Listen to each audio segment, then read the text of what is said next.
Hi, Eric. Uh,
One more person to see if they can join us, and I'll get started in just a sec.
All right, so we'll see if that person can join us. Hopefully so.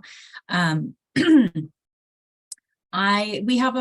do have a small group tonight though, so I'm hoping that it won't take actually too terribly long to do this. Eric, I know you have like volunteer hours that you said you needed to do. Does anyone else, I mean, Brianna, I know you have an hours requirement as well. Soraya, do you have an hours requirement for a different program that you're looking to fulfill here? No, I don't. I don't have anything specific. Okay, so one of the things I would say for the people who do, Brianna, I know I'm already working with you. You have kind of like a log where you're keeping track of hours. For Eric, what I would say is, let's see, if you need these hours by March 10th, I think starting with this week, that would require you to put in about, I want to say 3 to 4 hours a week. Are you available on the Tuesdays between 5 and 8 p.m.? yeah, of course, yeah. You are, okay. So then I think basically you can get that between the 3 hours a week that you would be volunteering for that mentoring time. And again, I will give you credit for that time if you're logged on, even if there's not a mentee there. I still will give you like credit for that time.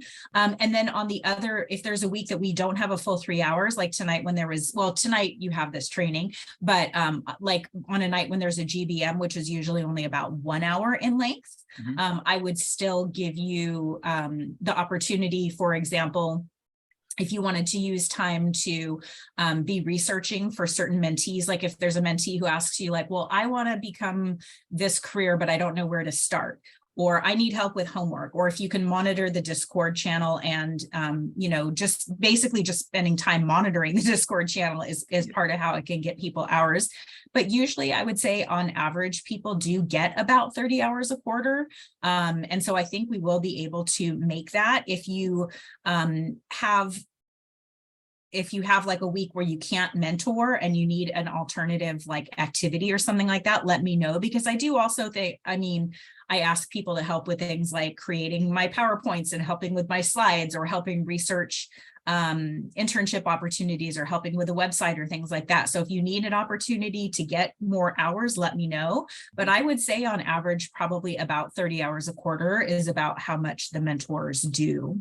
Mm-hmm. So if the student asks a question on Discord, how do I let you know that I, help him or her?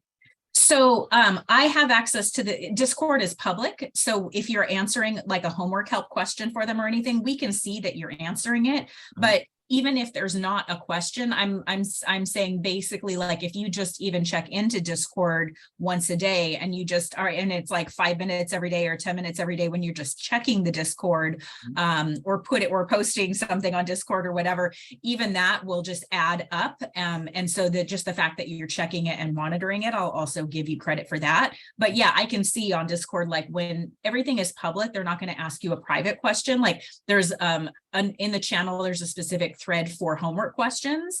And that's where, like, if a question comes up there, you could answer it there. And you can also post images and screenshots and things like that, like if it's a math question, something like that. But yeah, I would be able to see that. But you can also kind of, email me at the end of the quarter and just say, daily Discord check, 5 minutes a day or 10 minutes a day or whatever. Or like, researched this career and came up with this information for a certain student or something like that. So if there's anything that you are, looking up for them, like resources, websites, things that you can share with them, share it with me as well. And you'll get credit for that as well. Okay, got it. Thank you. Yeah. All right. So I want to, if you all are willing during kind of not the whole time, but during introductions portion, to unmute yourselves and turn on your camera, I'll ask you to do that. But let me go ahead and start. I'll share some slides, and then early in the slides, there's kind of a little bit of an icebreaker that I don't think we'll do it in breakout rooms. We'll just do it together because there's so few of us. But let me go ahead and share. Give me one moment.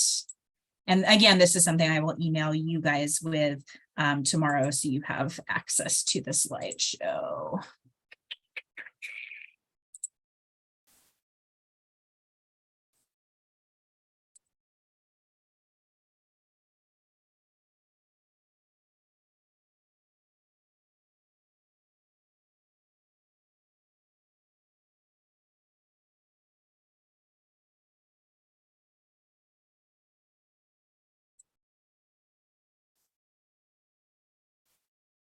Oops.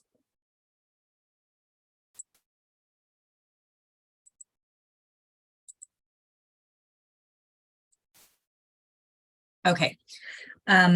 So what UCU is kind of made up of is a combination of what we call GBMs, or general board meetings, which are usually about an hour. They're usually from about 6 to 7. Mentor attendance is required, but just like I did for this previous hour, I record it. And so if you are not able to make it at 6 p.m. to actually attend the general board meeting live, I will send you a link and you can view it afterwards. The link is active for 30 days. So that's another way, that part of how you're getting your hours. Like, for example, if you're going for CCR credit, or if you have another program where you need to get hours, like some of you do, then that's part, either watching it either live in real time or after the fact. Either way, you'll have the option to do that. every week I email the Zoom link about, it's the same every time, but I will email it to you just, so you have it right there in your email box.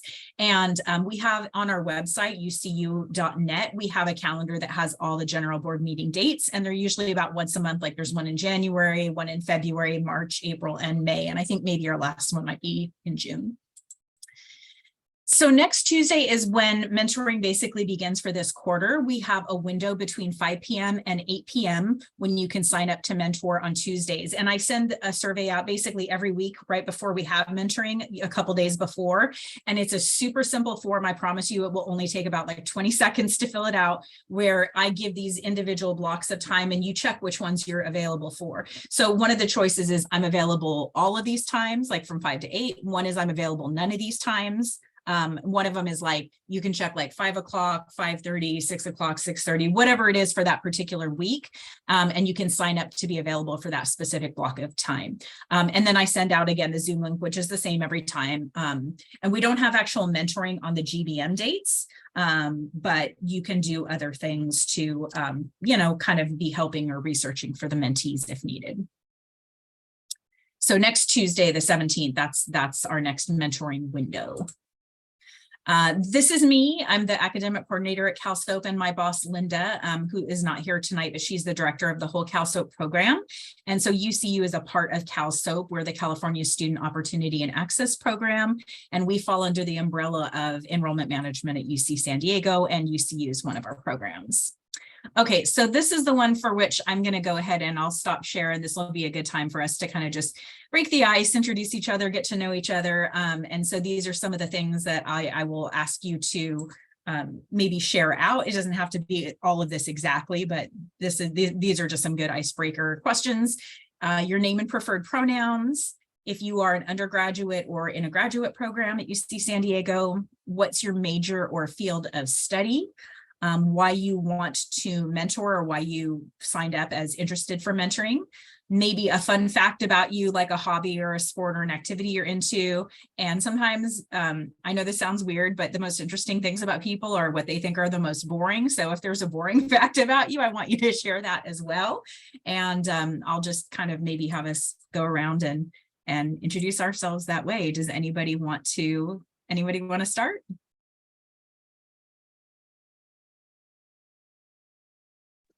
Can I have the slide share so I can like just follow the question and I kind of just answer them? Yeah, 1 second. Let me put it back up. And then let me share it with you as well, but hold on just 1 second.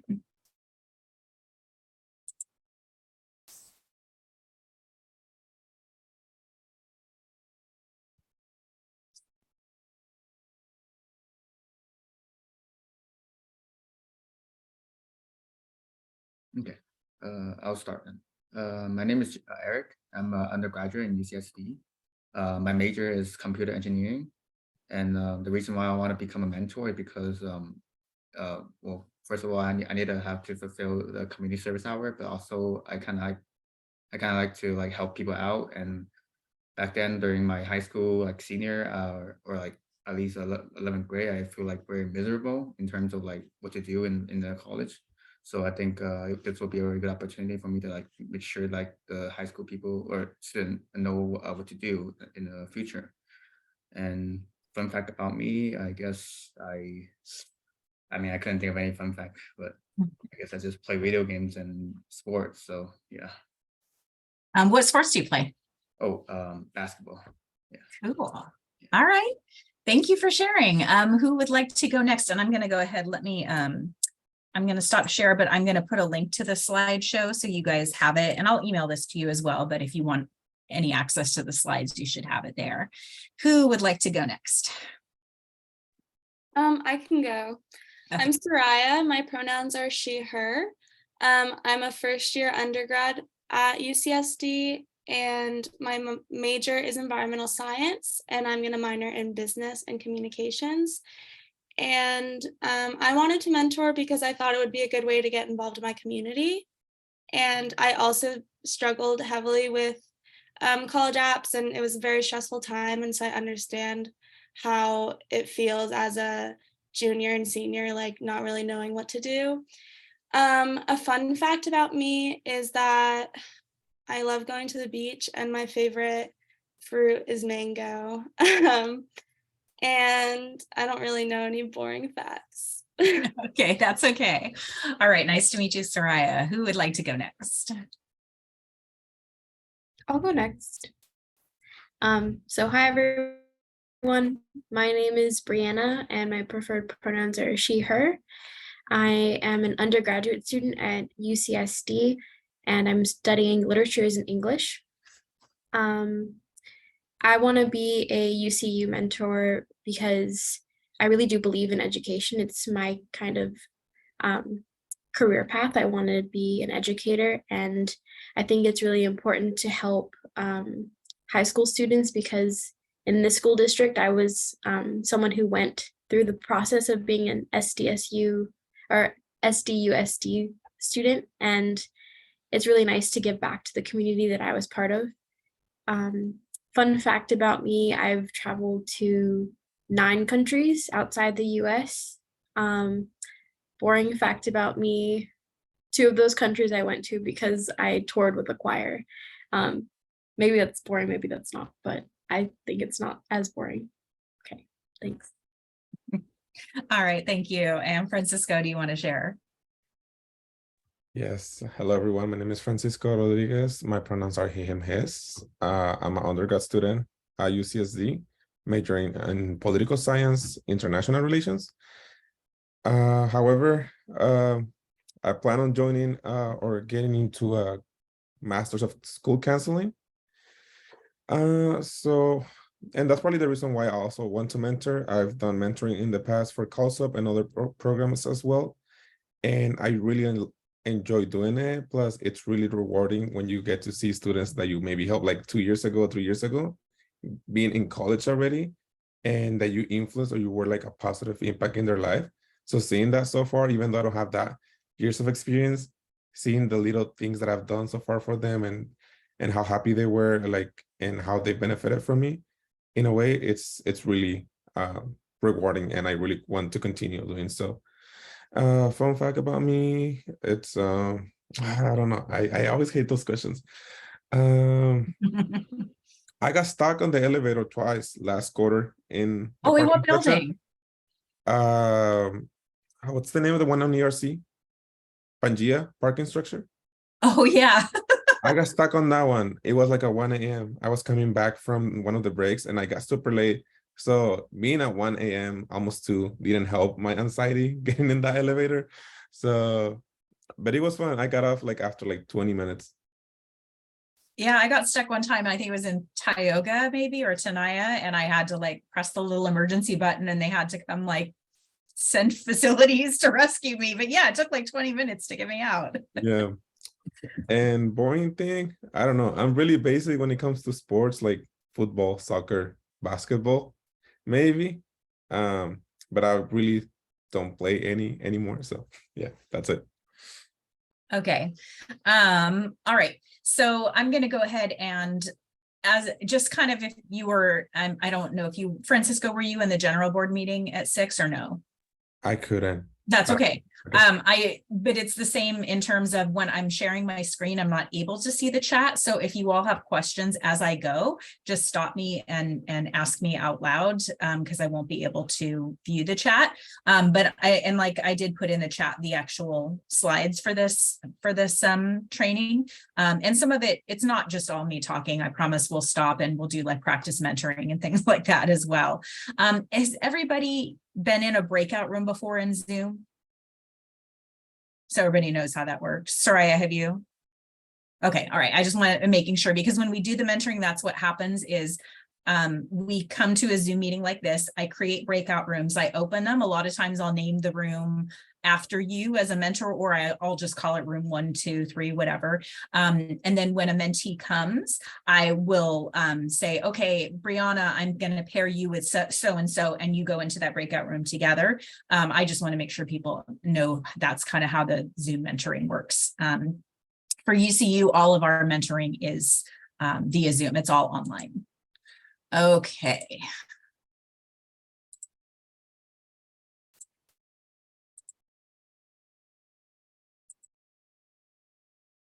Okay, so just a little explanation again, like what UCU is, what you're signing up to be a part of. It's part of CalSOAP.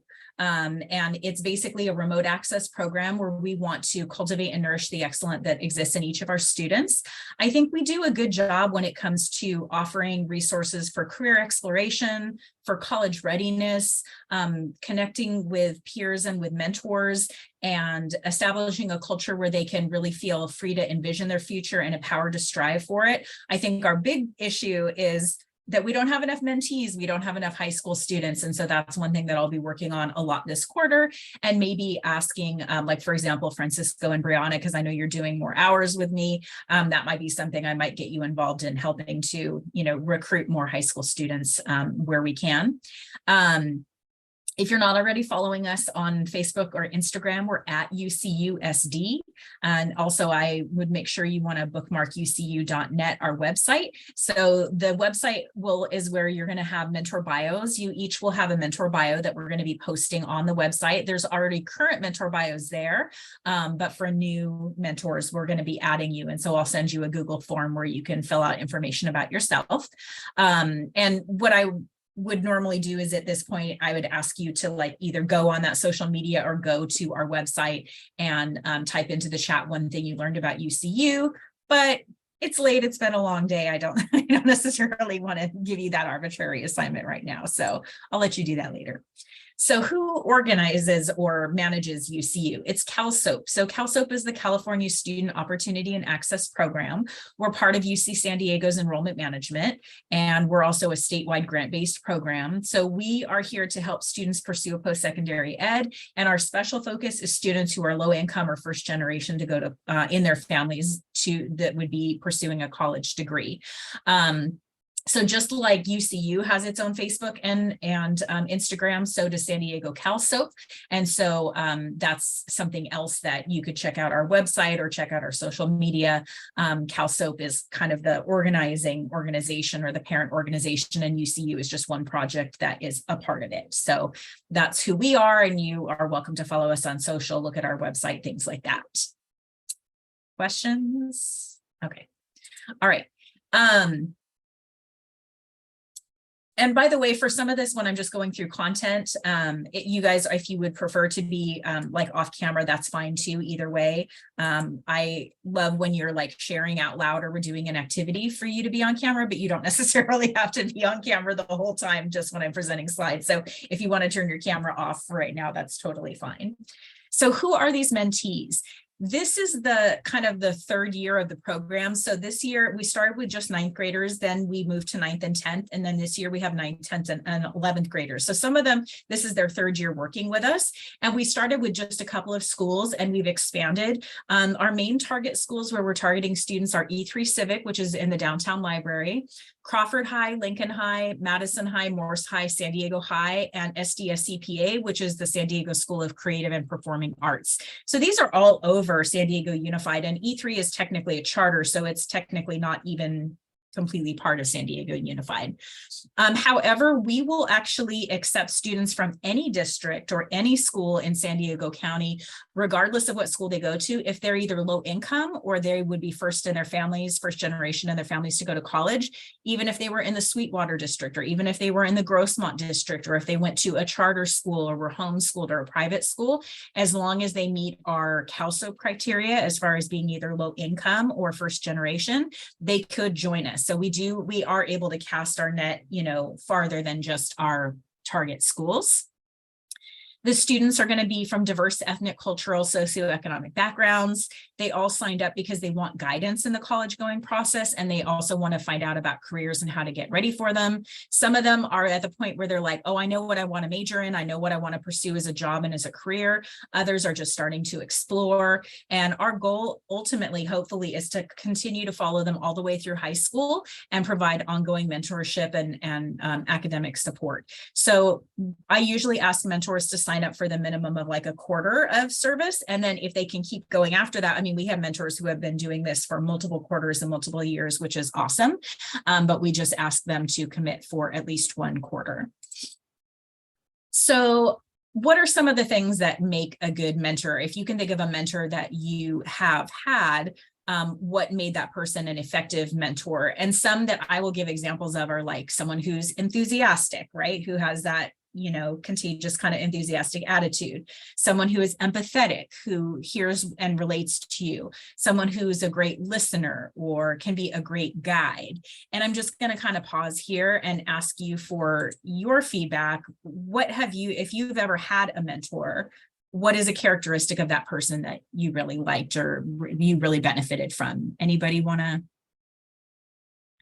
talk about what makes a good mentor? Can I ask a quick question? Of course. On the last slide, you mentioned that CalSoap does try to support students who are either first generation or low income. And I was curious as to what the criteria was for first gen, because I know that's kind of like a growing debate. What counts as first generation? For example, I'm the first in my family to graduate from college. But I have an older sister who went to college for like a quarter and then she didn't continue. So it's like a gray area for some people, but I consider myself first gen because I'll be the first to get a degree. I would consider you first gen. And this is the general CalSoap definition of someone who's first generation. It's not that they're the first in their immediate family, like they might have older siblings who go to college, but if they're the first generation in their family who are going to be getting a bachelor's degree, then I would consider that person first gen. So even if you have older siblings who went to college, even if they graduated from college, it's not that you're the quote first in your family to go to college, but you're the first generation in your family, including your sister too, to go to college. So I would still consider you first gen. And then Francisco? Yes, something also people ask us when it comes to first generation is people that graduated from a US college or university or any college in the world. For the purpose of CalSoap, I would say in the North American college system. However, I would say to be careful with that definition because sometimes it depends, like for a program like EOP at the CSUs, they might have a more specific definition than CalSoap has. But for us at CalSoap, I would say it would be like earning a degree in the USA, not necessarily outside because the systems are so different. Even if someone... That's actually the EOP one. If it's from outside the US, they don't count it as actual degree. Neither do we. Like, yeah, no, you would still count as first gen if your parent got a degree in another country, because that system of education sometimes can be so vastly different that it's not having the parent have that education doesn't necessarily help them navigate the American educational system, so they still need extra support. Thank you. Yeah. And back to my original question, does anybody want to add anything like what they think is a good characteristic of a mentor? Maybe you had a bad mentor and there was a characteristic you don't like in them, or what is something that you want in a mentor if you've never had one? What would be a good characteristic of a mentor? I don't mind speaking. So I think a good mentor is someone who's supportive and competent, someone who encourages independent exploration. I think I've had experiences where I've had good mentors, but they've fallen into the pitfall of either letting me be in like a free reign kind of situation where I get to do too much on my own without direction, or the very opposite where I'm forced to do only certain things, which doesn't let me explore my potential. So I think a good mentor is the compromise between the two. That's really important, and like to give you enough structure and enough freedom. Yeah. Anybody else? Any comments on what would be characteristics of a good mentor? I would say a good listener. I know it's on the slides, but sometimes it happens where we believe we relate to students or they relate to us, whatever, but it's not about us at the end of the day. It's about the student that we are helping. So even though their stories might be similar, it doesn't necessarily mean that we're the same and we have the same goals and even the same experiences, even if they're close or similar. So when it comes to that, I always at least look for someone that when I'm talking about, I don't know if it's my problems or my needs, it comes to like, okay, they try to understand my situation instead of trying to make my situation similar to theirs so they can kind of give me what they did. Because, you know, experience matters, but at the same time, every situation is different. So I feel like for me, it's that. That's a good point. Truly listening. That's a great point. All right. I will go ahead and continue.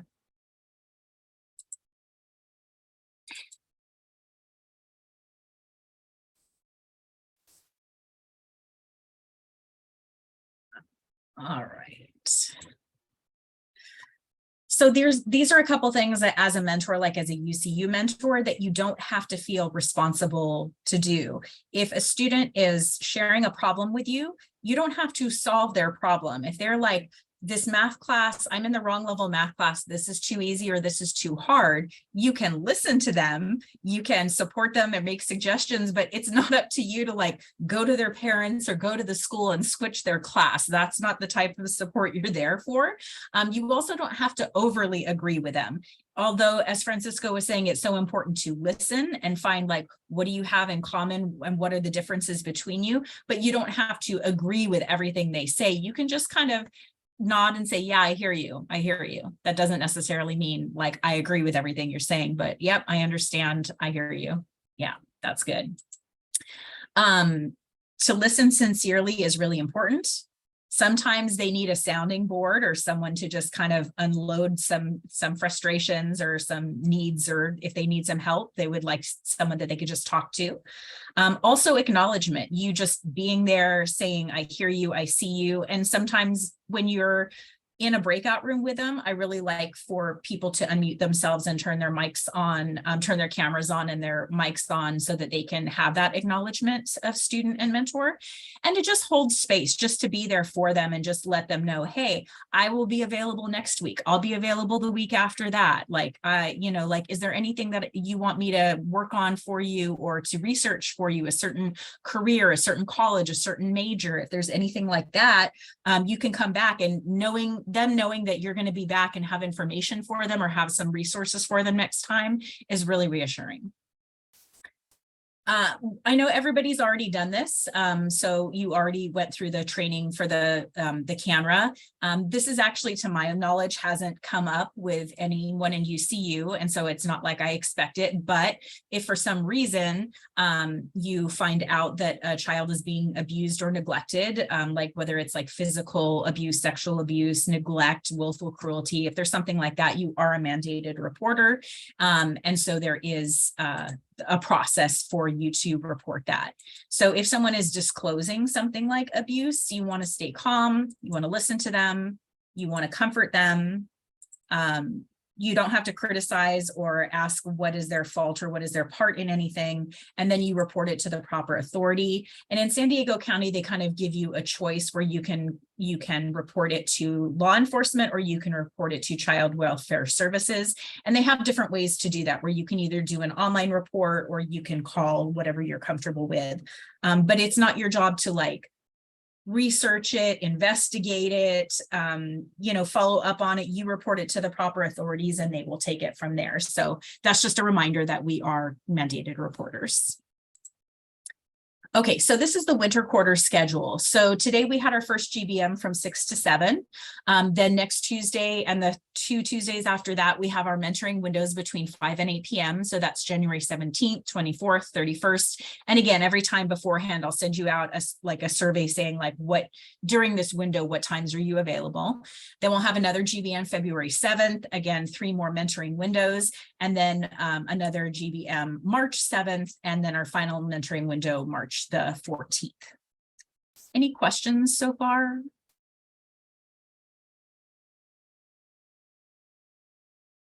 Okay. So what happens in the general board meetings? This is where me, or sometimes maybe you or someone from my UCU team, will present on a theme. So the theme that we did this evening was like college search, types of different colleges after high school and what are graduate and undergraduate schools. But other times we might be sharing videos or have a guest speaker. We might be talking about how to write a resume or how to work on community service, college admissions, financial literacy, financial aid. And then sometimes the mentors, I might be asking you all, if you have a special area of knowledge, like if you're really knowledgeable about a certain major, a certain career, certain financial aid tips, or if you have studied abroad and you want to talk about that. I find that students ask a lot more than I would have imagined about like things like a gap year. They ask a lot about study abroad programs. There's a lot of things that doesn't necessarily occur to me in college admissions that students want to know about. So if you're an expert in one of those subjects, I definitely welcome you to be one of our presenters at a GBM in the future. So for the actual mentoring sessions, not the GBMs, but the mentoring, like I said, I'll pull you each week and I'll see what your availability is between 5 and 8. And then you'll join the Zoom meeting at your chosen time, and I'll tell you what breakout room to go into. The mentees will join at their chosen time. They'll choose an available mentor and join that breakout room. So you can meet with a mentor for up to 30 minutes. And if you're both available for longer, it can be longer than that, but it can be shorter than that. But usually we make the appointments in like basically like a half-hour block. So maybe it could be from 5 to 5:30 or 5:30 to 6, etc. Mentees, I tell them that they can choose the same mentor each time, or they can mix it up and choose different people. You might have one mentee in your room, or you might have multiple mentees. It depends on the ratio. Right now, we have more mentors than mentees, I think, on the average, at the average time. So sometimes I'm putting like 2 mentors with 1 mentee in the same breakout room so they can both help this person. But really my goal is eventually to have many, many, many more mentees, so that sometimes it would be more like 1 mentor might be in a room with 3 mentees or something like that. But we do try to ideally give them some one-on-one time, mentors and mentees together. All right. So what happens when you're in this mentoring session? Like what would happen next week if you sign up for mentoring? It depends if it's the first time you're meeting them or if you already know them. So if it's next week and it's the first time you're meeting with a mentee, then you kind of want to use some of that half an hour to get to know each other. So share some things about yourself, your major, your background, maybe like your hometown, your pets, your interests, sports, anything like that. And to have like a warm and friendly demeanor, basically just get to know each other. But if it's a future session and you've already gotten to know the mentee, maybe instead of doing like an icebreaker, you want to do more of a check-in, like, hey, I remember meeting with you 2 weeks ago. How's your day going? How are you feeling today? Is this like a stress day or a happy day? Or I'm proud I accomplished this day. Sometimes you even ask them, okay, have you like taken a break today and done some self-care? Like for some people that's writing in a journal or, you know, taking a walk or whatever. And then ask them, what is it that you want to get out of today's session, and really listen to their response. So like Francisco mentioned earlier, you're not there to teach them something, they're there to ask you something. So really ask them, what is it that you want today? And sometimes they're like, I have this science lab due and I just really need homework help today. And other times they want to talk about, you know, I'm writing my UCPIQs, or I'm writing a resume, or I'm working on a community service project and I need help. It could be a number of things, but just ask, what do you want to get out of today? Do you want to talk about one subject or many subjects? Maybe they just want to talk to you about college and the college experience, and that's fine too. But really listen to them. Okay, what do you want to get out of today? Is there homework you need to do? Is there a project you're working on? What can I help you with? Or what questions can I answer for you? Questions? Okay. So what I generally tell people is you can go ahead and stay in your breakout room for however long you're there in the session. You can return to the main meeting, either if you need to ask me for help or report when you like, okay, I have to go now, and that's fine. Just come back and tell me when you need to leave. Consider how you spend that 30 minutes with the students, like what do they want to get out of it and how can you productively spend that time? The dynamics might be a little bit different if you're one-on-one with a mentee versus if you're in a small group. So if you're one-on-one, it's a little bit easier to have a conversation. But if you're in a small group with a couple of mentors at the same mentees at the same time, you might have to kind of go around and ask each of them, okay, well, you guys both have questions on career. What can we talk about? It takes a little bit longer. When you're in the breakout room, I do prefer your camera and your mic to be on once you're in that breakout room, if possible. That just makes for the best kind of communication with the mentees. And then ask them, what is it that you want to work on or research or ask me about, or what do you want to accomplish today? And both you and they should have access to screen share. So if they want to share something they're working on, or you want to share something, a website or something like that, you should both have ability to screen share. All right, so you're going to encounter lots of different types of students, and I want to give some suggestions for how to handle these different types of students. Sometimes there is a hyper-focused student. They're like, I know what I want. I have my goal for today. This is the type of student you want to listen to them carefully. You want to have multiple resources ready in a browser tab, and I'll give you an example of like a resource sheet that you can have access to and that you can share with them. And then it's good for that kind of student to set a goal. Okay, what is it that you want to accomplish this session? Do you want to choose a major? Do you want to choose a college? Do you want me to help you research a career? Do you want to learn about college life? Do you want to work on a resume? Are you working on community service? Do you need tutoring academically? And you can even help them set like a weekly goal. Okay, like, okay, well, let's plan on meeting every week at 6:30, from 6:30 to 7. And every time I'm gonna ask you about, your homework in this class, or whatever it is that they want to work on. So if they're hyper focused, listen to them and set goals for them. You might also have this kind of student.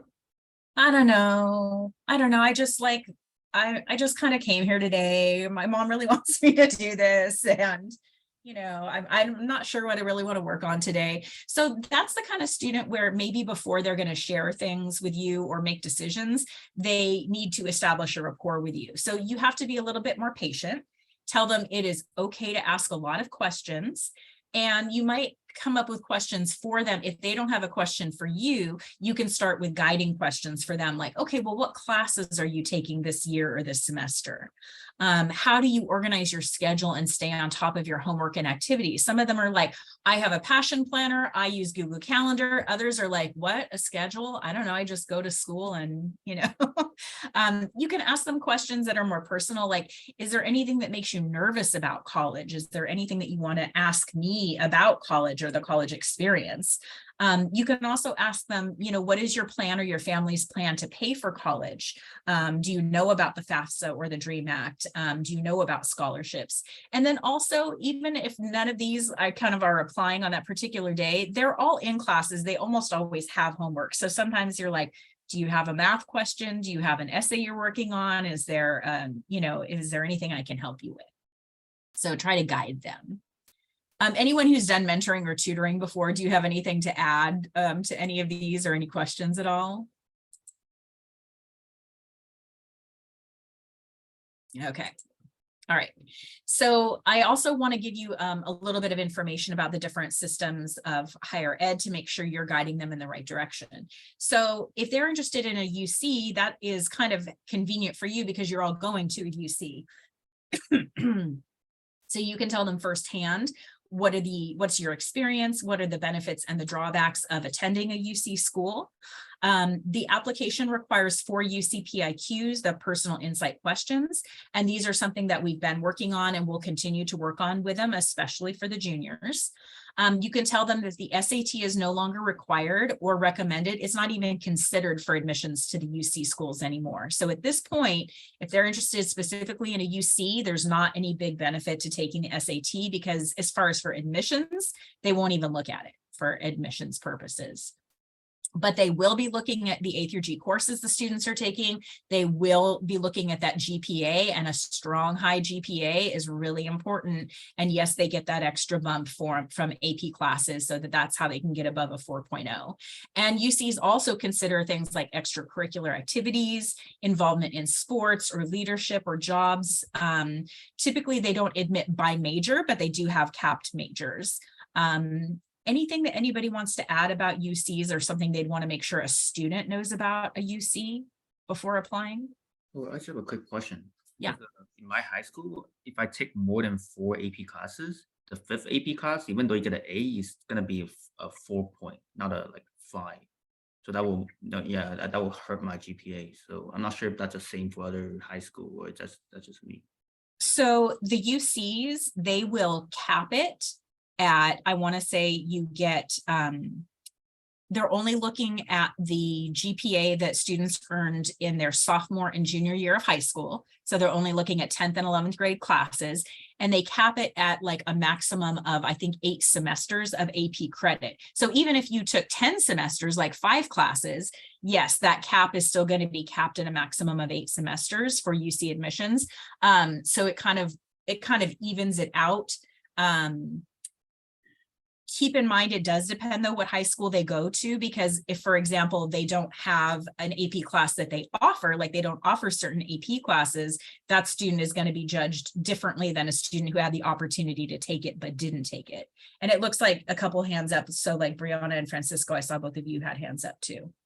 I saw you mentioned it at the end. I was just going to mention how the UC admissions, they look into your school specifically. So they don't compare students, like let's say from San Isidro, where they might not have all the benefits compared to a school in La Jolla with all the resources. So they do look into the school and how you did on that school compared to your peers in that school. So exactly. Yeah, you're being compared to your peers at your high school, not at every other high school, because there are some high schools that offer 0 AP classes. I'm serious. There are high schools that I know of that offer no AP. Well, you can't be expected to give above a 4.0 if your high school didn't offer AP classes, right? So you're being compared to students in your high school, not in other high schools. Brianna? That's a really good point. And also, if there are limited APs, some high schools have honors courses which are weighted, and that's a really great way to challenge a student who feels they can take on a slight challenge without being overwhelmed with AP classes. I think some misconceptions about AP courses is that that they kind of give a certain kind of prestige to the student's resume, where the student might be just overloading themselves. Those classes are really meant to just drill in information so a student can take an exam that they might not even want to take, especially if they're going to go community college and then transfer in, which is a very common route. So I think it's important that we all kind of gauge what the students' needs are and their best strategy to get the highest GPA they can get. Because if they take honors courses over AP courses, they could be getting weighted grades that'll increase their GPA, but without sacrificing all of the stress that AP courses tend to put on students. Mm-hmm. So there's just lots of little things that happen with AP and honors courses. And if a student doesn't want to take any of that because it's not available or they're just not ready for it, then there are other things that we can keep in mind. But that's just one thing that came to mind. That's an excellent point. I usually recommend students only take AP courses in the subjects that they feel either that they love that subject and or they feel that they can earn an A or a B in that AP course. So they don't have to take every AP course that's offered, but they should be taking the ones in the subjects they love and the subjects they feel strong in.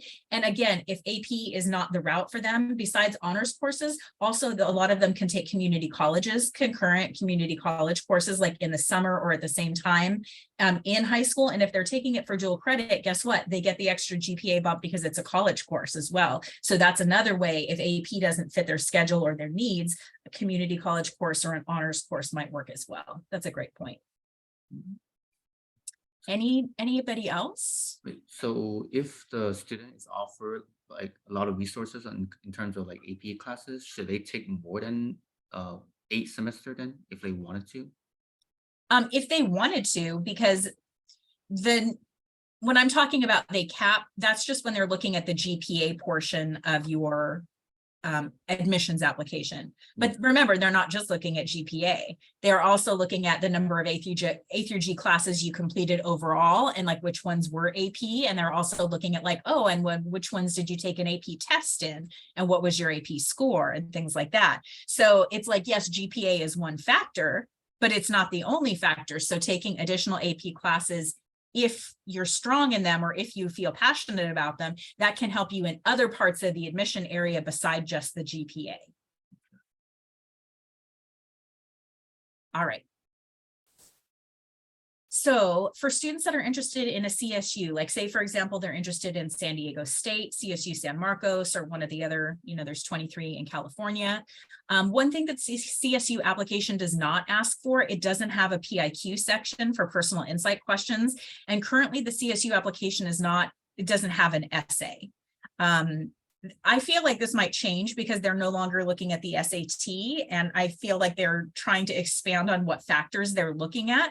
They used to just look at two things, basically your classes and grades and your test score. Now that they've taken away test score, classes and grades are almost the only thing that the CSUs are looking at. They are starting to ask questions about things like your extracurricular experience, leadership, etc., but they don't weigh it as heavily, I would say, as the UCs, and they don't currently have like essay questions like the Common App has or like the UC application has. So for the CSUs, grades and classes are a really important part of their application for admission. So a high GPA is a big benefit to admissions to a CSU. Most CSUs do admit by major. So I always tell people, if you can choose a first and a second major, do always choose a second major in case you can get accepted to the second one, if not the first one. So I always tell students, like, choose one. If one that you're choosing is impacted, choose a second one that's maybe not impacted or not capped. Anything else on the CSUs? Okay.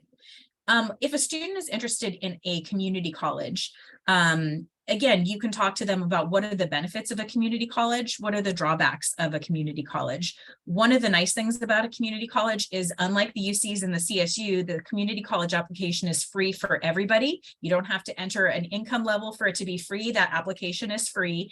It doesn't ask for an essay or a personal insight question or anything like that. It also does not require an SAT. They never have. And they have they offer extremely low tuition, or basically free tuition for 2 years to California residents. They don't ask for extracurriculars. Admissions is not competitive. It's like first come, first served. And you can go there either for general education, like a freshman, sophomore year before you transfer to university, or you can finish your whole education at a community college if the highest degree you need is an associate's degree. So that community college route is, it's excellent because it's so flexible, it's so affordable, and it's also a really good place to explore. Like, if you're not sure what you want to major in, but you don't want to spend $14,000 a year in tuition while you find out, well, I don't know, do I like psychology or do I like geology? Like, you don't have to spend that kind of money at a community college if you are still trying to figure out, well, what do I want to study? What do I want to major in? But it has that flexibility of, oh, I can start here. And then if I want to continue and finish my bachelor's degree, I can apply to transfer to university. So I would say the biggest, if you want to call it a drawback or limitation of a community college, is they usually don't offer a bachelor's degree or higher. And they also don't have on-campus housing. And for some people, it's so important to have, like, they really want to live on a college campus. But they can also do that when they transfer. So I know, like, for example, Brianna, you are a transfer student. Do you want to talk at all about benefits or limitations of community colleges? Sure, I'll speak really quickly. I think one of the greatest benefits, like you've mentioned, is that it's little to no cost. You get to explore your interests at your own pace. It's a very kind of easygoing environment for most of I think for most people's experiences. Also, a cool thing about the community colleges in San Diego is that they tend to gear students into transferring. I went to Mesa College mostly, and they had a PATH program that I joined, and the PATH program was specifically for arts and humanities students who wanted to transfer into UCSD. So that allowed me to get a kind of notch up on my resume when I applied, and that's pretty much a big reason why I got into this school through that program, which has given me large scholarship opportunities, which has been giving me book stipends. It's been wonderful as a resource. So there are lots of things that you find through community college, through these like kind of pipeline programs that we should always look into, because they're not just specific toward arts and humanities, but they're for multiple kinds of majors, especially first gen students. Some drawbacks are definitely that once you transfer, if you want to transfer to a four-year university, you tend to feel a lot of imposter syndrome. You feel the need to catch up. There are a lot of resources you don't know how to utilize, and you're kind of grappling to figure it out. So you kind of have to come in with the mindset of, I'm going to have to figure it out as I go, and be very, very savvy with my time that I have. And it's not a lot of time, because it's 2 years left and then you graduate with your bachelor's degree. So there are drawbacks in terms of transferring, but I think that it's worth it, and you save a ton of money. So I'm glad I did it. Okay, excellent. Francisco, you have your hand up. Yeah, as a transfer student too, I agree with all the Brianna was saying. And I think something that I really like about community colleges, the class size tend to be smaller, and professors tend to be focused on teaching rather than research. So you get I feel like people that it's more passionate about teaching. When in UCSD, sometimes you come with professors that are focused on research and they have to teach because it's in their contracts. So I feel like the passion level, and I feel like I connected better with my community college professors. And one of the drawbacks will be, as you were mentioning, like getting to know the resources, because basically normally people learn about resources on their freshman year, and if we normally do to like transfer during our junior year. So by the time we know about projects, research opportunities, or whatever programs are available, we're already graduating, and we're not allowing to those programs because they normally get at the most juniors. So it's hard for transfer sometimes to get opportunities. So you need to come and literally on the first quarter, make sure you go around university asking questions, like make sure to use the program preparation programs, bridge programs, whatever that you can find, so you can get to know the resources as soon as possible so you can take advantage of them. Yeah, that's a really good point, especially if there is a specific program, like a certain research, internship, lab work, something like that, that you want to get into. Yeah. All right. Anything else? Other questions, comments on community college? Okay. If a student is interested in a private college, again, you can talk to them about what are the benefits and drawbacks of applying to and attending a private college. Most private colleges will accept what's called the Common App. I think they're up to more than 1,000 schools nationwide that accept the Common App as their college application. The Common App requires one essay, sometimes called a personal statement. And then some privates also will require like an additional essay that's just for their school. So it might be something like, why do you want to go to Harvard, or something like that. Some privates still do even require or consider an SAT for admissions. Most of them have gone what we call test optional. So if you want to take an SAT and you did well, you can share your score, but it's optional. I do tell people, if you're interested in a private school, just make sure it's an accredited, and I prefer a nonprofit college to a for-profit college. If they don't, for example, if they say, oh, we don't take the FAFSA or we don't take the DREAM Act, to me, that is a red flag, because that's saying they are not accepting public funding. Usually, if you can't use a FAFSA or a DREAM Act at a college, to me, that's a red flag that they have a high student loan default rate, that they have low graduation rates, that they have something wrong. So I do tell people, make sure that it's a school that, you know, you can fill out the FAFSA and they accept that as part of your financial aid office. And most privates for admissions, they also are considering factors like community service, leadership, extracurriculars, things like that. So the private schools have some awesome benefits. They are small, they are specialized, they are reputable. The big drawback with privates is the price tag. They tend to be very, very expensive. Does anybody know anybody who's going to a private university who has anything to add about their friend's experience at a private school? I mean, it might be an awesome experience, or they might be like, oh Lord, I'm in debt. I don't know. Anybody have any comments on private schools? Oh, I have a friend that go to Northern Dan, I don't know how to pronounce it, but yeah. But then I think he's very smart. That's why at college he gave him like 4 year, like how he said, like they pay for to go there. Oh, So so he's getting like a massive financial aid package. yeah, so I think depend on the this, I guess, how smart you are. Maybe some people don't have to worry about the price. So yeah.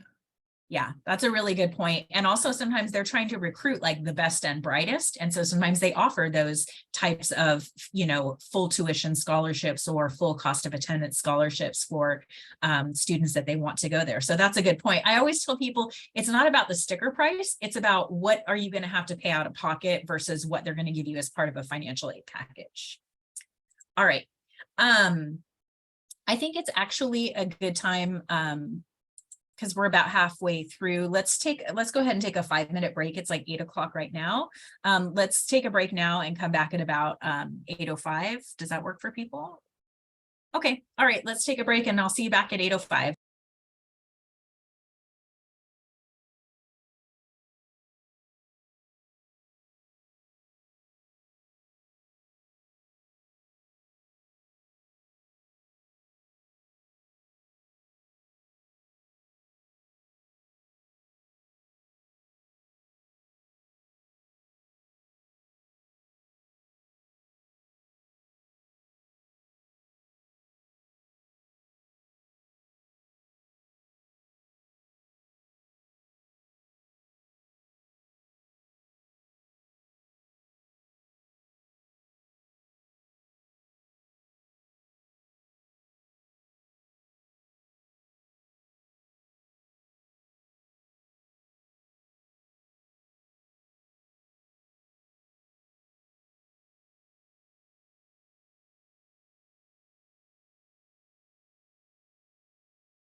All right, so we are back and I will go ahead and continue. Let me pick up where I left off.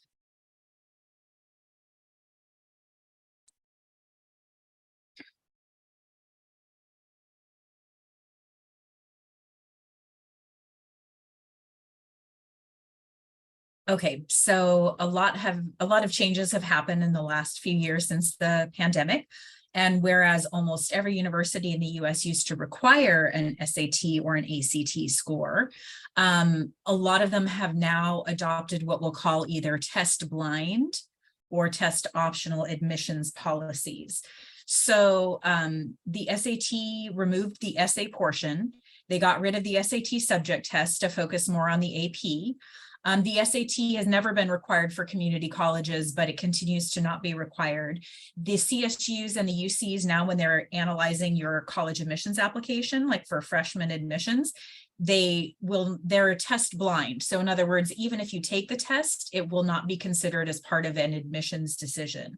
Now, if you take the test and then you get into that college, you could share it after the fact, and that might do something for placement purposes. So that it might help you go into a certain level of English or math or whatever. So they might use it for placement purposes optionally. But as far as making an admissions decision, like do you get in or do you not get in, it's very different than like 5 years ago when your test score was a huge part of whether you were going to get into a university. For the CSUs and the UCs, not even considered anymore. So they're looking at other things, your grades, your classes, in some cases PIQs or extracurriculars.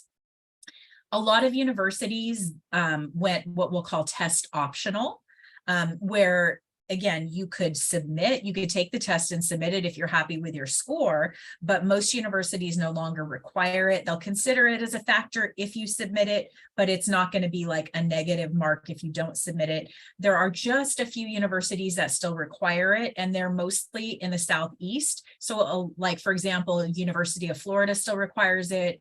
Georgia Tech still requires it. A lot of like Florida, Georgia area schools, there's maybe like 10 or 12 that actually require the SAT, and almost everybody else nationwide, they've almost all gone test optional.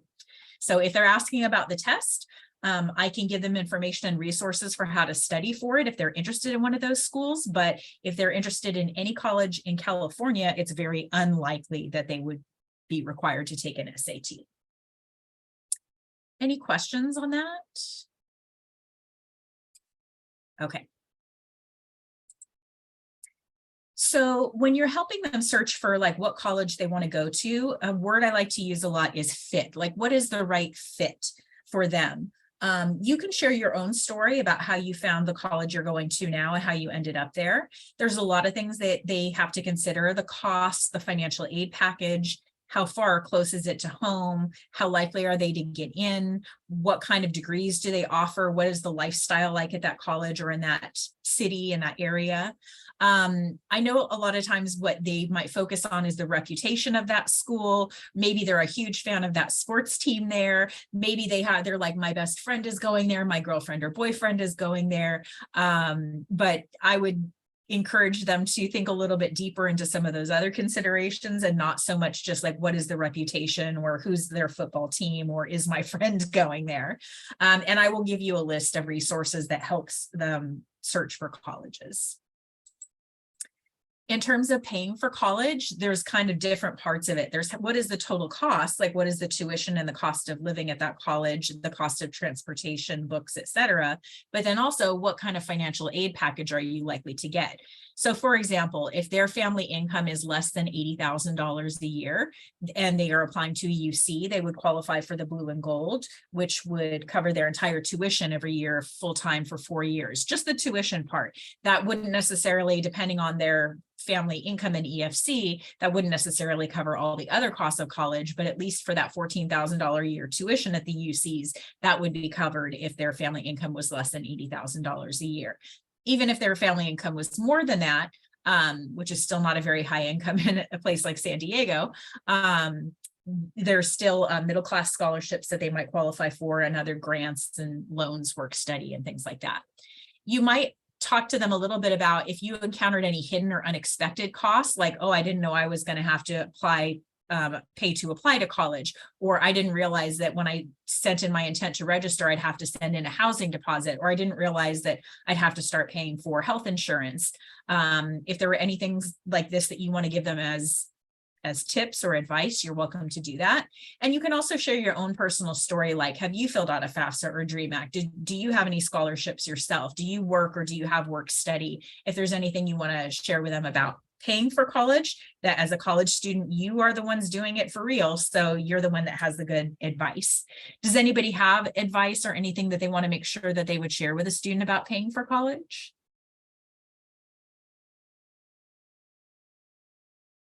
I know I've been speaking a lot, but I actually really struggled with this. I made the mistake of thinking I needed to take out a ton of private loans my first quarter. So I took out a good chunk of a private loan, and I didn't seek out enough scholarships. I still had grant and aid. I wasn't eligible for Pell Grant until recently. So there were a lot of hoops that I had to kind of learn how to jump through. But the thing is, if you hunt for scholarships, they're there. The small ones add up. There are lots of grants that you can apply for. Student loan forgiveness is an iffy thing right now, but the important thing is like shoot your shot. And I think that a lot of students don't hear that enough from people. If I had heard that, even in community college, I think I would have saved up scholarships like crazy just to keep a little wad. And now I'm doing that for grad school. So it's really important that they start early, knowing how to save and knowing how to hunt for scholarships and grants and other financial aid opportunities. Yeah, I think it's good. Sometimes they don't realize that you can accept multiple scholarships. So it's like there's one for 500 here, and there's one for 2,000 there, and there's one for 1,000 here. And they're like, wait, I can accept all of these. And I was like, yes, you can accept all the scholarships you get all the way up to the cost of attendance. So, and if it's a private school, sometimes you can even accept above the cost of attendance. So yeah, they can accept multiple ones. And yeah, I agree. Apply broadly to as many as you can. Anyone else have any tips or advice they would want to make sure to tell a high schooler about paying for college? I would say, like, for the health insurance, I made a mistake of trying how to say, like, not opting out for health insurance. I think if you're low income, you're supposed to have like Medicare. So me, I have Medicare, but then I forgot to, like, what do you call it, like, not select the college health insurance. So like right now I'm ended up have to pay like $1,000 or $2,000 for a year. Yeah.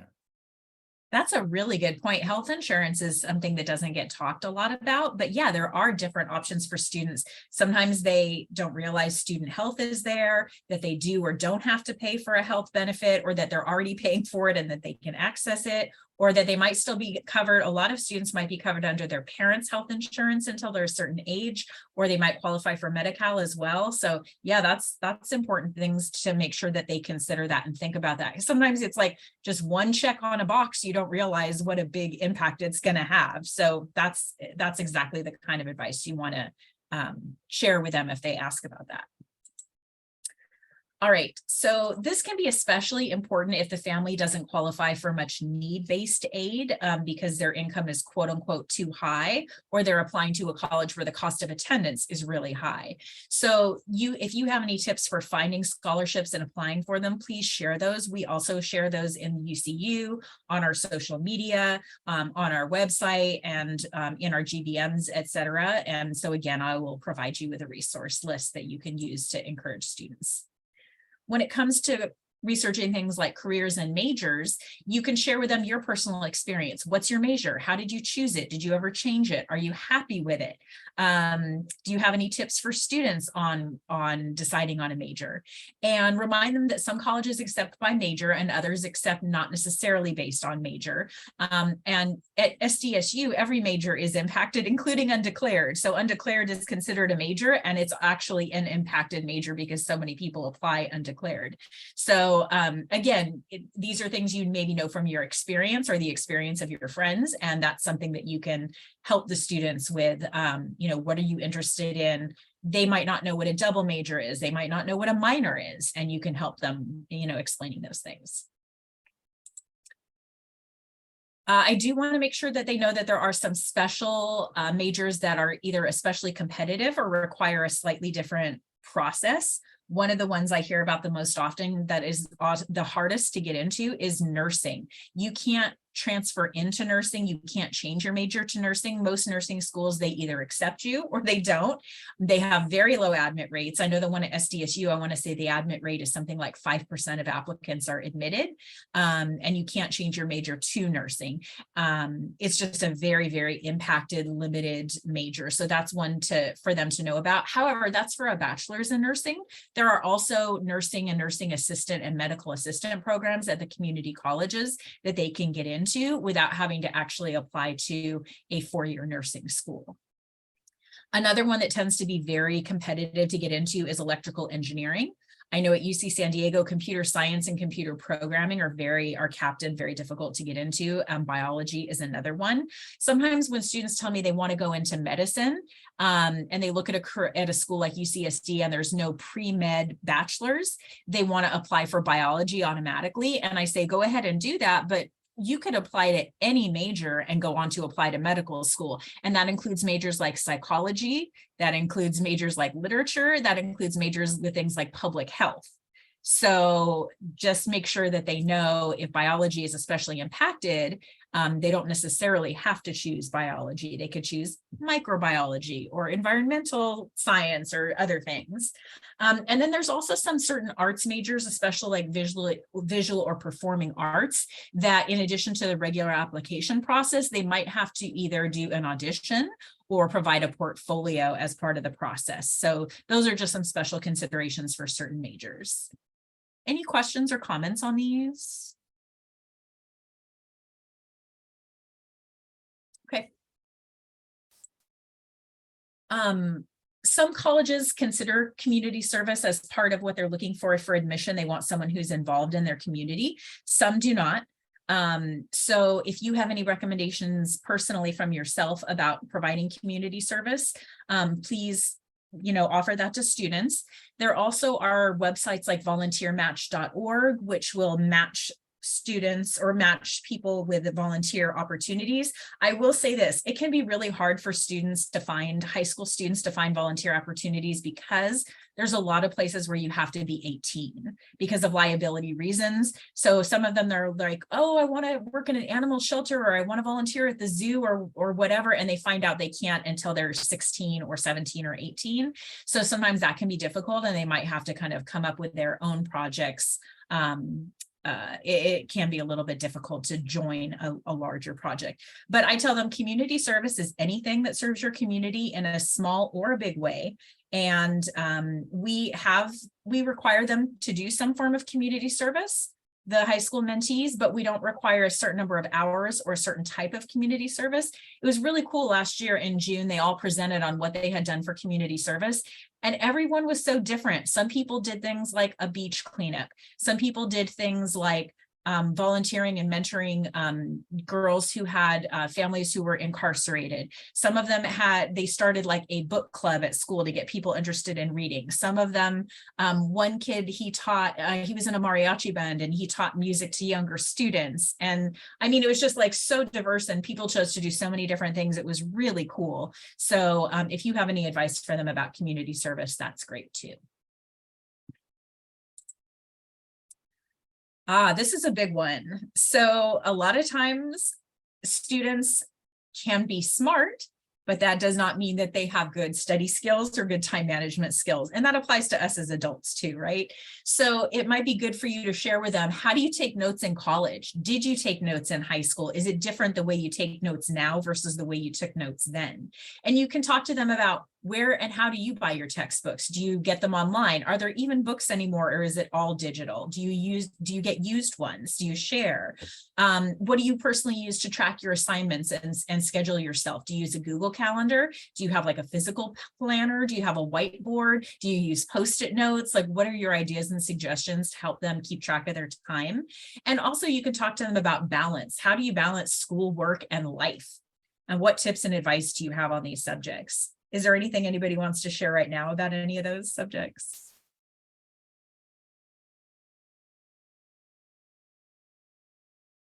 Okay. All right. So we have been talking about all the things you can talk about and that we encourage you to talk about with students.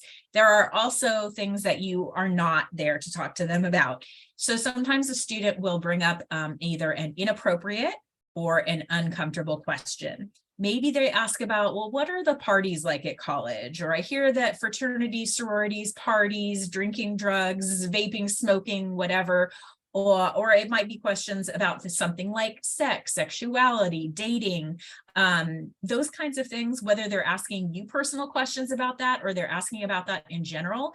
That's not the type of thing that we're in UCU. We're not really trained to be that type of counselor to give them that type of advice or to talk to them about those type of situations. So if they bring up something like that, you want to be patient with them. Don't react angrily. Don't take offense to what they're asking.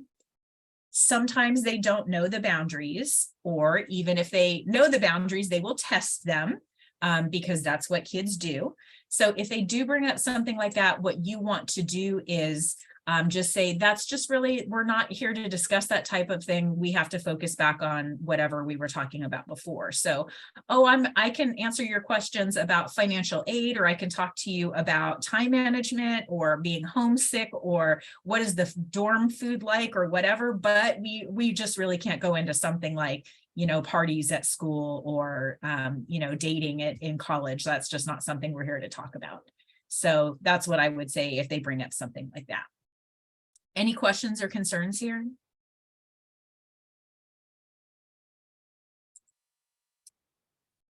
I recommend that you use thoughtful and useful language when you can. This goes for both the mentee and you. If for some reason they're ever disrespectful to you, they say something inappropriate or something that makes you uncomfortable, let me know so that I can address that situation. And the same way you want to be comfortable, make them feel comfortable and make them feel respected. Sometimes if you have a preferred pronoun, it's helpful to share that in the beginning. You want to choose your words carefully and do your best to use sensitive language when you're talking about something like race or ethnicity, or sexual identity or orientation, a choice of job or career, something like that. You want to be sensitive. You have no idea what their backgrounds are, who their parents are, what jobs their parents have or don't have, what racial, ethnic, cultural background, linguistic background they might come from. So you want to do your best to be inclusive and to be thoughtful and to be appropriate. If a student uses language that makes you uncomfortable, maybe suggest terminology that you would prefer instead. All right, any questions there? Okay. Okay, what if there's a time when there's just no mentee in my room? I'm there, I'm getting hours, but I'm not meeting with a mentee because there's just not a mentee at this time. That sometimes happens. I hate when it does, but it sometimes happens and we just don't have enough mentees. Go ahead and stay logged in. Use the time as you wish. You can use that as homework time or whatever, but just stay logged in case the mentee does join your room. It could also be a time when you could research college and career information for mentees, become familiar with our resources, work on a special presentation. Like if you want to do a presentation on study skills or study abroad or anything like that, work on your UCSD homework, and then return to the main session and inform me when you're scheduled to leave. You can also kind of keep a log of hours, and this is something that I might be working with some of you on. Like I know, Eric, if you're having to log these hours for a specific other organization, I can give you, like, I can provide you a sample log where you can fill it in every week with what you've done and what hours. So if you need that, to get CCR credit, you need about 30 hours a quarter. And then I know sometimes you might need these for other programs as well. So I'm happy to work with you on that individually. Okay, what about if there's multiple mentees in my room? Okay, guide them with questions, help them to get to know each other, get comfortable with everybody. You don't want to overshare. So if one of them has confessed that they are failing a class, you don't necessarily want to blast that out to everybody else, but you want to help them with where they're at. If there's something that is connected that maybe they both are working on a resume, or they both need help with a community service project. If there's something, even though that day they didn't intend to talk about career, maybe if the other people in the room want to talk about career, it's something that you can all kind of talk about as a discussion together. Things that you can share. So there are things that you want to share about yourself to make them comfortable with you and make a connection before you get into the content, and the same things that they can share with you as well. So again, name and pronoun. Are you a graduate or undergraduate? What are you studying? What are you maybe interested in for a career? Do you have hobbies or favorite activities? Interested in any sports, clubs, service, pets, siblings, hometown, why you wanted to get involved with mentoring, any advice you have about school. And then you can ask them the same types of things, like what high school are you in? What classes are you taking? What subjects are you strong in? What are your study skills like and your habits? What do you need help with? Why did you apply to be mentored? Those kinds of things. It's also good, you know, if they have like a preferred nickname or something, if they're looking for a certain subject that particular day, again, just make sure to listen. A couple of things about Zoom. So you're not physically commuting and meeting them in person. So your commute is, I'll call it a Zoom commute. And these are a couple things that I make sure to tell people. Please make sure that you log in on time when you say you're going to be there. Try to minimize distractions. So you might use a background like mine, and I'll give you access to this background, or you might blur your background. It just depends where you are. If you're in a place that's noisy, try to mute yourself, except at times when you're speaking. Make sure that you're enunciating and your voice is clear and they can hear you. Make sure that your electronics and technology are ready. So if you have a laptop, make sure it's plugged in, or a tablet. I prefer that to a phone. That's harder to do things like screen share, Zoom on your phone. If you have any specific links or documents ready for them, when you're in the breakout room, I prefer your camera and mic to be on. Use the chat. Make sure whatever's in your background is appropriate. And make sure that you have your name on the screen, and you are welcome to share your pronouns as well if you like. All right, I know I sent this to you already and I put it as a link in the GBM, but I will also make sure everybody has access to that Discord channel, the UCU Discord, and you can monitor it anytime 24/7. And if you see someone has a question or a homework question, feel free to go ahead and answer them anytime. Does anybody have questions on Discord? Questions, issues? Okay. All right, if you're not signed up on it, I'll make sure to share that link and get you signed up. So we do want to make sure that our mentors are professional. So whatever you're wearing, however you're behaving, we want it just to make sure that it is an appropriate and respectful, that you don't talk about personal inappropriate topics. As far as the phone, you're not going to be calling or texting students or friending them or having them friend you on social media platforms. We'll talk about how you should and should not communicate with them, and just make sure whatever language you're using and whatever images you're sharing are also appropriate for a high school audience. So when you're getting to the end of a mentoring session, you can tell them, hey, we're getting to the end of our session. You can then kind of ask them, okay, do you have a goal for next week? Do you want to meet next week? Did you get all your questions answered today? Are you on the Discord? If you want further homework help, ask on Discord and I'll make sure to help you or get another mentor to help you.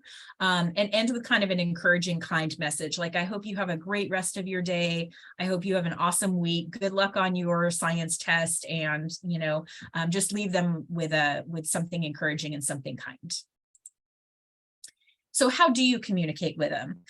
You can do this during our Zoom meetings, either verbally, you can unmute yourself and talk to them in a breakout room, and also you can chat with them in the chat feature, so typing into the chat. You are also welcome to email back and forth with your mentee, but if you are emailing back and forth, you do need to copy me on that email so that I can just keep a monitor and make sure everything's appropriate. And you can also communicate with them on the YSY Discord channel anytime 24/7 if they're on it and you're on it. How should you not communicate with a mentee? So we try to, again, keep everything professional. And so for this particular program, you don't text them or call them. You don't do PMs or DMs. You don't share on social media. Don't meet with them in person unless it's like monitored by a professional staff member. And you also don't friend them or meet with them on anything like WhatsApp or any kind of other communication app. Any questions on this? Okay. So in terms of weekly participation, every week you're going to either attend a GBM, either live or watch the link after the fact. And you'll also sign up for whenever you're available for the mentoring sessions. And again, both of these are generally on Tuesdays. Sometimes I'll be offering you things like, here's a webinar you might want to check out about scholarships, or here's a webinar you might want to check out about filling out the FAFSA.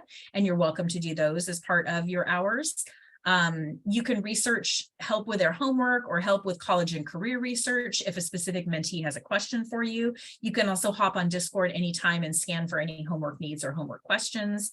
Ask me for assistance, and I can help you if you want me to create a log for, weekly hours if you need to do that for another program or for the co-curricular record credit. All right. All right, so I'm going to, let me just see if I can share this video.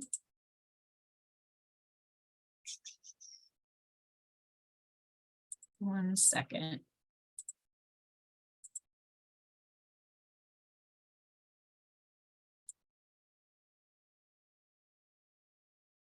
This is kind of about, if they're asking for tutoring, it's kind of about like learning styles. Give me a second.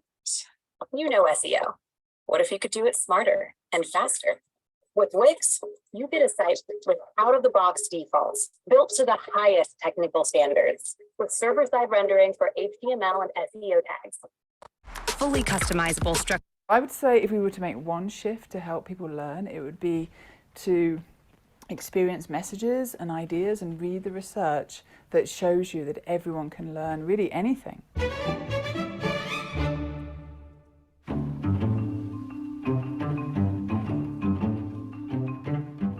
What we need to work on in this country is getting comfortable with struggle in learning, with the discomfort that comes from not knowing something. I think the hardest thing that our students have of whatever age is that need to be right first thing.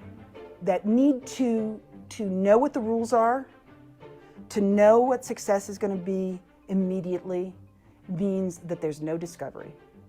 I've always believed that people who are great at learning are curious people, right? They want to ask questions. And so I think that's what we can all do, is we can build the discipline of curiosity. We can build the discipline of asking questions for ourselves. One of the neat things about our brain is as we sleep, everything that we learn through the previous day, that gets encoded into long-term memory. And so if you want to make your practice more efficient, that is, remember more about what to do the next day than you knew the day before, if you practice right before you go to sleep, you're making the most of that practice session. Recently we've found that if you have belief in yourself, your brain actually operates differently when you do math. And it is the kids who believe in themselves who cope better when they make a mistake. Their brains actually spark and fire because they know mistakes are good. Part of the problem with education today is we're sort of force-fed the questions, where it's overly structured. Kids get used to being asked the questions rather than asking them for themselves. I think that's a problem. I think certainly when it comes to creativity, the sort of step one of any creative process is asking a really interesting question, often a question that challenges assumptions or reframes the problem. And so, I think that's the discipline we all need to work on. A very good way of helping people understand the world around them is by stories, because that takes you to different times and places and gets you into the minds of other people, so you see things in different ways. Moreover, stories actually enhance your attention span, and for very young children, they help you develop an imagination, none of which, in fact, I would argue the screen not only doesn't do that, but is actually bad because you're having these literal images in front of your face, rather than that wonderful, thing when your mum says, once upon a time, there's a fairy princess. Yeah, and you're ready. I think any adult even feels excited by that.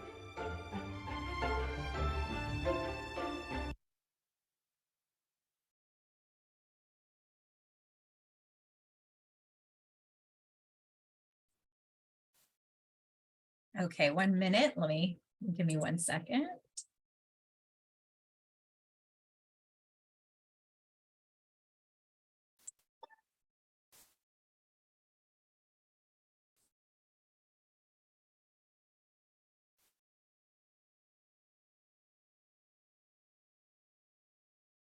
All right.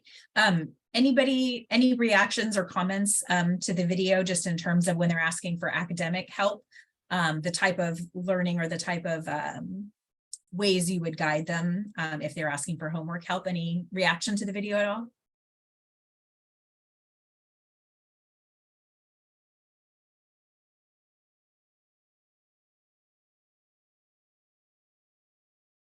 It's okay if you don't. We'll move on for now. All right. One of the things that I do want you to consider, though, is how you can ask them questions to guide them. Like, okay, what is the question? Can you read it out loud to me? What part are you stuck on? Because sometimes they will have a block on just a very specific part of a question. Sometimes the entire thing, they'll be like, I have no idea what's going on here. Sometimes you can try to meet them where they are by knowing what is their learning style. And it's good for you to know what your learning style is as well. So I'll give some examples of different types of learning styles.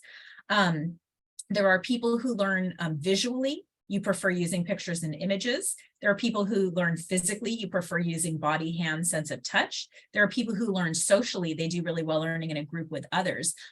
Whereas the opposite, sometimes people are solitary learners. They hate group work and they prefer to work alone and use self-study.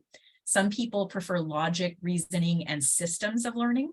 Some people are verbal, so they prefer asking questions, talking it out, listening, that type of thing, and speech writing. Some people are oral, so it's still part of verbal, but it's using things like sound and music and mnemonic devices.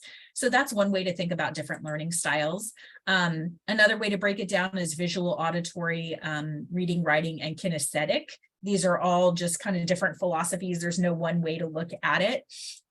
And there's also different kinds of intelligence. You hear so many students say, like, I don't get this, or I'm not smart in this, or I'm really good at this, I'm really bad at this. But they forget there's so many different multiple kinds of intelligence.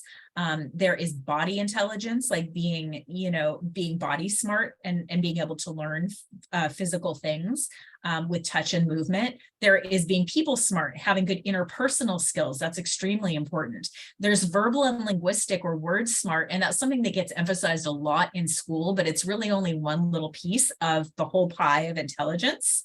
There's being smart in terms of logic and mathematical reasoning. There's being naturalistic or smart about nature and the world around you. There's being intrapersonal, knowing yourself, being able to reflect on yourself, being able to have grit and resilience.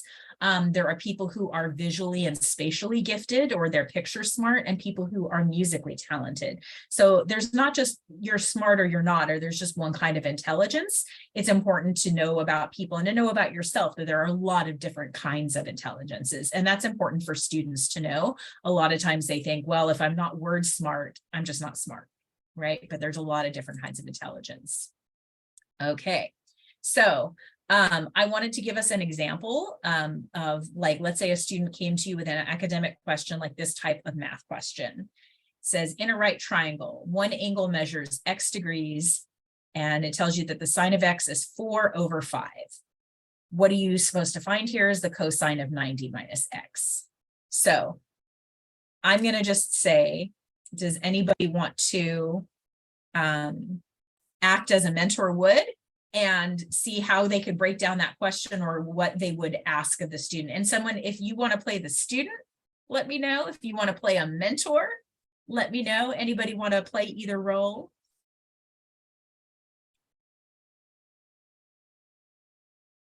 Everyone is so shy. Is it because it's math?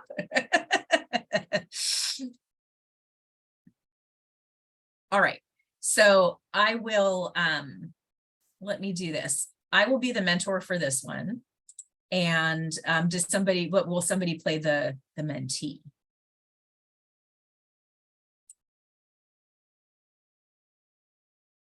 If you're stuck on it, that's good, because so would the person asking this question be stuck on it. So I'll have to walk you through it. Who wants to be my mentee? Anybody? Okay, I will just give you an example. I'll just go for it. But this might be the kind of thing where if this comes up and you're not able to completely help them, that might be something where you come back to the main room and say, hey, is there anybody else who's here who can mentor in math instead? Or it might be the kind of thing where you might have to Google the answer or, you know, look for those resources yourself. But I'll give you an example of like what I would do if I were trying to help them. Okay. Okay, so the first thing is I would say, okay, read it out loud to me. And I would have, just like I read it out loud, I would have them read it out loud back to me. Okay, so then I would ask them things like, do you know what sine is? Or do you know what cosine is? And they might say, well, I've heard of SOHCAHTOA. Okay, SOHCAHTOA. So S is so, S-O-H, sine is opposite over hypotenuse. What is cosine? Ca. That's cosine is adjacent over hypotenuse. And then I might also point out, I noticed that they were talking about a triangle, but there isn't a triangle. So I might actually draw them a picture of a triangle. Okay, so if it's a right triangle, meaning 1 degree is going to be a 90-degree angle there, it tells me that the sine of an angle, some angle that I'm looking for, is 4/5. Okay, 4/5. So if I know sine is opposite over hypotenuse, let's say that down here at the bottom right is the angle I'm talking about. What side is opposite is going to be 4. Oops, sorry. The side that's opposite is going to be 4, and the hypotenuse is going to be 5. So if I'm talking about this little angle here at the bottom right corner, opposite of it is 4, hypotenuse is 5. So the sine of that little angle down here at the bottom right, 4/5. What am I solving for? What is it asking me for? The cosine of 90 minus x. Well, a triangle has 3 angles. I know one of them is 90 degrees. I called this one at the bottom right x degrees. And so I know this third one, because the total of the 3 angles have to add up to 180. I know that this one up here is 90 minus x. Okay, so if I'm looking for the cosine is adjacent over hypotenuse. And I'm talking about this angle up here, 90 minus x. What is adjacent? The adjacent side is 4. And then what is the hypotenuse? 5. So the cosine of this angle is actually the same as the sine of the original angle. It's 4/5. And that is the answer. Did I confuse people? Are people, pretend that you're a student, what would you still want to ask me about that? Oh, I'm just wondering, is this question asking to solve like the angle degree? So it has to be like a number? Yes, in this case, it's not multiple choice. So it is asking for like a numeric answer. So if they were to answer either like 4/5, or even if they put something like 0.8, that would also be correct. But they're solving for the cosine of an angle. And so that has to be like a numeric answer. In this case, 4/5 is the correct answer. Any other questions? It's not like they only have questions in math. They do often want help with things like resume writing and essay prompts and things like that. But math is one subject that comes up a lot as needing help with. So I just wanted to show you examples of that. But there are a variety of mentors. A lot of them also are STEM majors. So we'll do our best to pair people where we can. All right. What else?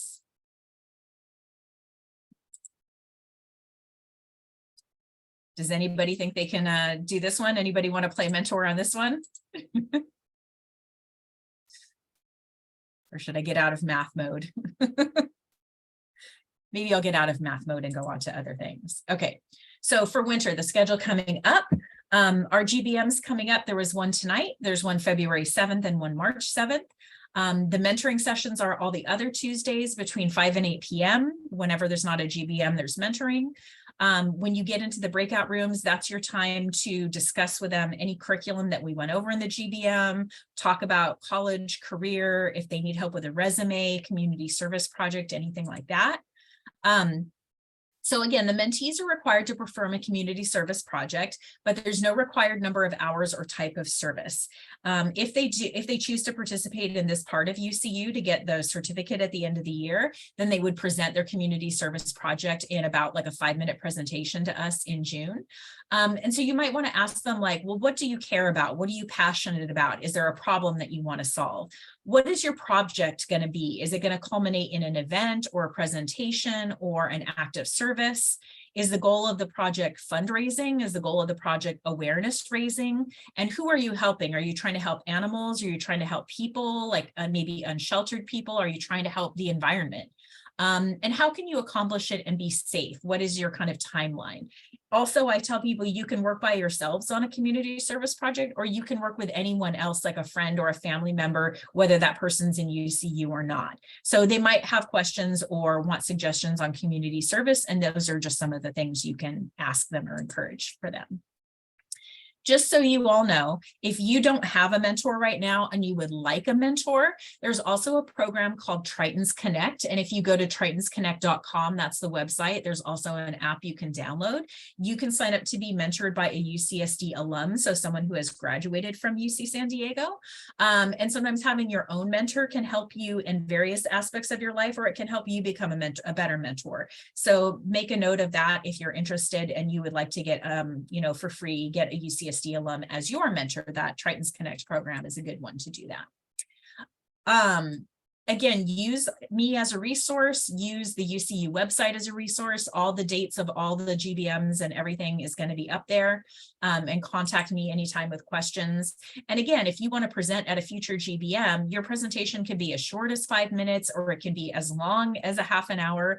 But if there's any guidance or resources you want to share with students, like tips on how to choose a college, tips on how to choose a major, information about pursuing a certain career, how to study abroad, how to do study skills, ideas for community service, budgeting and paying for college. If you're interested in presenting on any of those, let me know, and I will make you part of the GBM, so you can do that. Like I said, I'll be emailing you with like a resource list that has things like websites, and it's broken down into like career research, college research, community service projects, things like that. And you'll have access to that. And I'll also send you things like this background if you want to use this background during your sessions and so forth. But now's a good time for questions, comments, concerns. What else have we not covered that you want to know before our mentoring session in a week from today? Well, I just have a quick question about the log. So do I need to record the log myself, or should I give it to you? So what I'll do is I will, if you want, I can create like in Google Sheets, I can create something for you that we both have access to, where basically you would put like a date, your activity, and the number of hours. And then I would have just a column where I would approve it. And then there would be like you could do a formula at the bottom cell where it just adds the hours automatically.